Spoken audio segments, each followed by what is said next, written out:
La volonté du législateur a été, à travers cette nouvelle loi, de mettre en place un contrat lié à la complémentaire santé qui devrait être souscrit par l'entreprise et pour le bénéfice de ses salariés.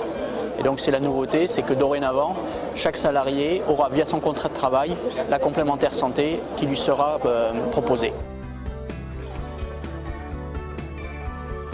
Toutes les entreprises sont concernées, c'est-à-dire que dès qu'on aura un contrat de travail, c'est une obligation qui pèsera sur l'employeur de devoir proposer à son salarié la complémentaire santé. Donc ça va aussi bien de l'entreprise de 2 salariés ou 1 salarié jusqu'au très grand groupe. C'est plutôt quelque chose de nouveau pour les petites et moyennes entreprises et c'est essentiellement les entreprises de 0 à 10, 20 salariés qui vont voir, je dirais, une modification liée à l'ANI.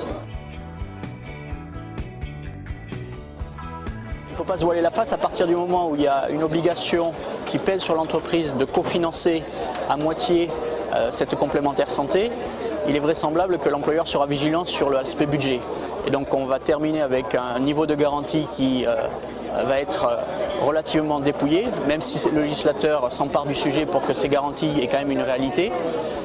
Néanmoins, par opposition à ce que pouvait avoir le salarié préalablement, on risque de terminer avec une surcomplémentaire qui sera souscrite directement par le salarié pour avoir un niveau de couverture analogue à celui qu'il avait avant, la différence étant simplement que le socle est cofinancé par l'entreprise et le salarié.